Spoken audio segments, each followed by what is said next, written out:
ก็เกี่ยมพร้อมที่จะขึ้นเรือแล้วเนาะเดี๋ยวเราไปขึ้นเรือเตรียมเข้าถ้ำกันเลยเนาะไปเลยไปมาซ้อมนะเดี๋ยวเราจะพาไปถ้ำกล่องโลเลยเนาะเดี๋ยวเราก็จะไปถ้ำกล่องโลแล้วก็ขี่เรือเนาะมาซ้อมเบิ่งเนาะมีแสงออร่ามาจากน้ำเนาะ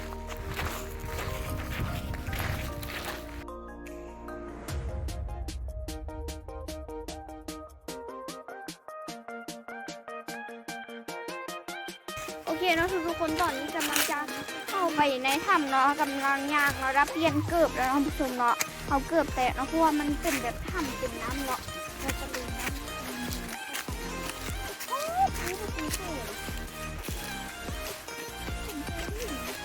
เขาไปคล้ายๆเป็นพวกหินคือกับเขาที่สลิงยุคพม่าเลยต่างกันแบบว่ามันจะง่ายกว่าเดี๋ยวนี้มันสบายเนาะได้ย่างมาฮอดถ้ำเลยบริขี่เหือเนาะแต่ที่มันอยากลำบากหน่อยนึงนะท่านผู้ชมเนาะเพื่อจะเข้ามาในถ้ำได้เนาะเขาต้องขี่เหือขี่หนัง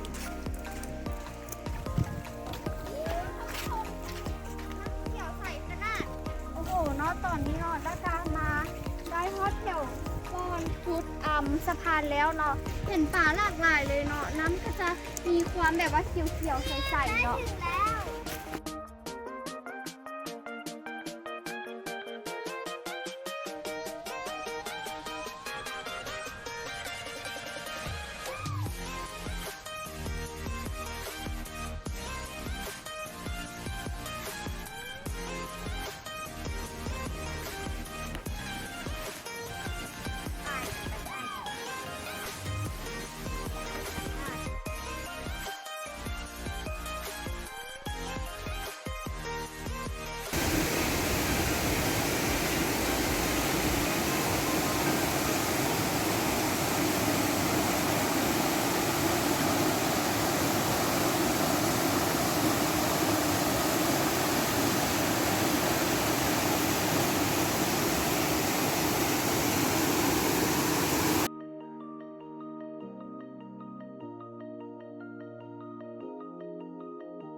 ป่ะ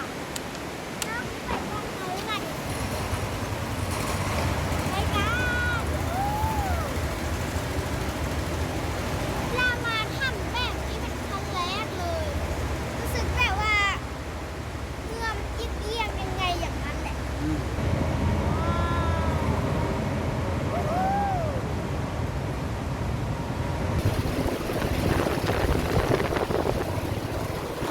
โอ้ลมแผลลมหนักดีนะที่เวลาใส่หนาวไม่ได้ไม่ใส่เสื้อแขนสั้นโอ้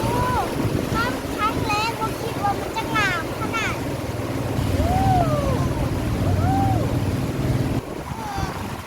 แต่พอเห็นจะเห็นแต่แบบงอกหินย้อยเห็นแต่ไฟเอาลมมันทับเห็นเองไฟก็ใหญ่อยู่ที่ผ่าใส่หัวโขกหัวจึงมีไฟเด็มีลมมีลมขี้เหือเด็โอ้ว้าวเล่นเป็นหิ่งห้อยเลยโอ้เพื่อนนะพี่โอ้นี่ป่ะมีน้ำนำตามคำเล่าลือกันถ้ำมันต้องแย่ ชินด้าแนะนำเลยเนาะถ้าใครจะมาเที่ยวถ้ำกล่องโลเนาะด้านในถ้ำเนาะมันมืดหลายเนาะมันจะบ่มีแสงเข้ามาเลยเนาะถ้าไผ่มีไฟสายใหญ่เนาะด้านแนะนำให้เอาไฟสายใหญ่มาเนาะเพราะว่าหาสายเข้าไปเนาะท่านผู้ชมเนาะได้คิดว่ามันจะงามหลายเนาะเพราะว่าพวกด้าเบิงแบบโบได้เต็มทีเนาะเพราะว่าไฟสายเนาะแสงสาดไปเนาะมันจะเห็นแต่น้อยเดียวเนาะมันจะเห็นแต่แบบลางๆเนาะงามหลายเนาะ แล้วถ้าใครจะมาเนาะคิดได้แนะนำเนาะให้ใส่เสื้อแขนยาวมาเนาะเพราะว่าขี่เรือแล้วเราอยากขี่ไวแด้เนาะเราจะเห็นให้แบบว่ามันตีใส่กับลมเนาะแล้วมันจะหนาวเนาะมันจะเย็นเลยเนาะขี่ระยะทาง7กิโลเมตรเนาะถ้าใครบ่เอาเสื้อแขนยาวมาเนาะขี่ไปเบิด7กิโลเมตรหันหนาวแท้หนาวว่าเลยเนาะหนาวก่อนแบบอยู่นอกเลยเพราะว่าแบบว่ามันเป็นลมเนาะแล้วเขาไปขี่แบบว่าตีกับลมเนาะ บอนจุดเด่นของถ้ำเนาะที่ว่าเขามาเบิ่งเนาะก็คือเป็นทรายหาดเนินบักย้อยเลยเนาะผู้ชมเนาะแล้วเขาก็จะย่างขึ้นไปเพื่อเบิ่งหินย้อยแล้วก็ขึ้นไปถ่ายรูปเนาะตอนที่เขาขี่เรือไปเนาะฮอดจุดนี้เนาะก็จะขี่ประมาณ15-20นาทีเนาะหาดทรายอยู่กลางถ้ำเนาะมันจะมีความยาวหลายเนาะประมาณ200เมตรเนาะคนพายเรือเนาะก็จะมาส่งเฮาอยู่ส้นหาดทรายเบื้องนี้เนาะแล้วก็จะขี่เรือขึ้นไปหาเฮาอยู่ส้นหาดทรายเบื้องอีกฝั่งหนึ่งเนาะ อีป่ามันบริฮอตอีป่ามันคืออะไรเห็นพวกนี้แล่นเป็นหิ่งห้อยเลย เล่นวะไปเล่น ไป ไป พวกนี้นะ เล่นวะ โอเคเนาะตอนนี้คณะก็เข้ามาในถ้ำแล้วเราผู้ชมเราเดี๋ยวจะเข้าไปจุดที่ว่าพระเจ้าเข้าไปลายเนาะเดี๋ยวคณะจะปลดเกิดไว้ในเฮือนแล้วก็ปีนขึ้นมาเนาะเพราะมันเป็นที่ทาง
ะอาจจะบ่ค่อยเห็นพวกด้านเนาะเพราะว่าในถ้ำมันมืดหลายเนาะแต่ว่ามันบ่ได้มืดขนาดนั้นเนาะมันก็จะพอเห็นทางแบบลางๆเนาะต่างแต่ว่าในกล้องเนาะมันจะมืดเนาะและท่านผู้ชมอาจจะบ่ค่อยเห็นหลายเนาะเราจะย่างตามทางไปเลยเนาะไปถึงฮอดสุดทางเลยมันเป็นทรายเนาะเขาก็เลยแบบบุดเกิดมาเนาะเดี๋ยวมันจะยุ่งยากถ้าใครเกิดมาหน้าได้เนาะตอนนี้เนาะแล้วก็เห็นหินย้อยเต็มเลยเนาะมีทั้งหินย้อยที่ว่ายังย้อยอยู่เทิงอยู่แล้วก็ทางหินย้อยที่ว่าย้อยหลายจนว่ามันยุ่งจำพื้นที่ก็มีเนาะหินโผล่หินบนก็มีเนาะ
มันคือเป็นแบบน้ำแบบนั้นบ่มันไม่กล้ามันเป็นเปียกน้ำนะมีคล้ายๆก้อนหินนะ คล้ายๆอย่างก็หิมะ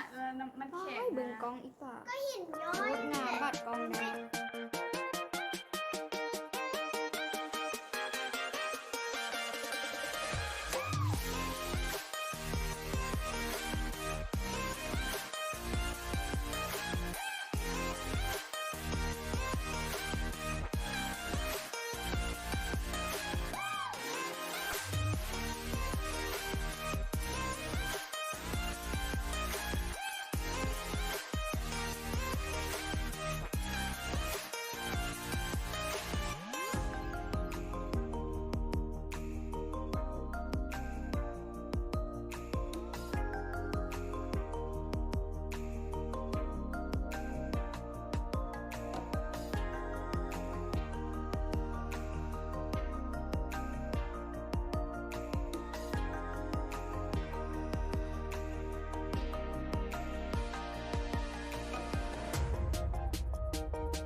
ซากไปจุดบอลนี่เลยเนาะที่ว่ามันจบแล้วแล้วก็เฮาขึ้นเฮือนแล้วก็ลองไป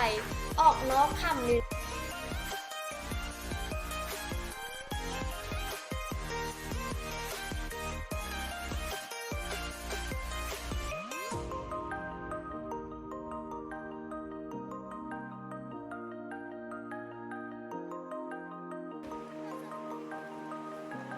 อย่างเป็น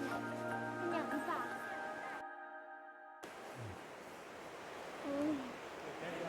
ไส้เดือนจะฆ่าสวยมาก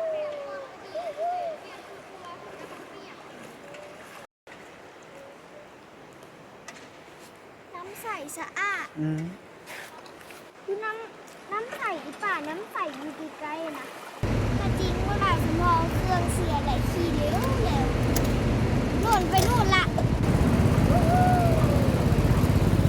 โอ้โอ้มันคือเอียงมันคือเอียงมันเรียวมาบริเอียงมาชอบบรรยากาศแบบน่ากลัวน้ำแบบนี้นะอันนี้ว่าแม่น้ำสะอาดอันนั้นเป็นน้ำเอาบ่เห็นละเป็นละเรือนั้นนะดับตอนนี้ อันนี้เรือค่ะโอ้โหข้าเจ้ามากันห่าวเวิร์กแม่อีฟ้าได้แล้วส่งใจทุกคน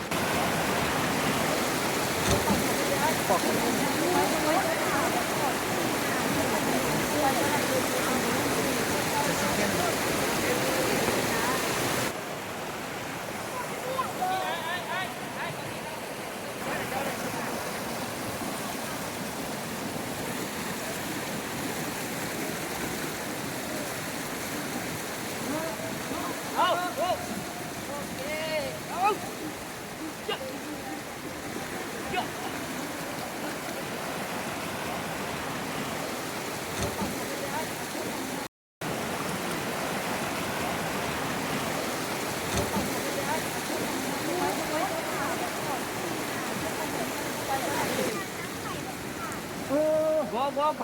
มาเป็นไรลง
แล้วก็เมื่อที่ว่าด้าสมบอลหินย้อยเนาะขึ้นมาจากหาดทรายแล้วก็คนพายเรือหาบเฮาเนาะแล้วก็ยังบ่ได้กลับน้ำผสมเนาะยังจะมีไปต่ออีกเนาะเขาก็จะออกไปทางปากถ้ำเนาะแบบที่ออกไปปากถ้ำบอลหันเนาะไปเบิ่งแบบว่าอีกเป็นหมู่บ้านน้อยๆเนาะคุณผู้ชม ให้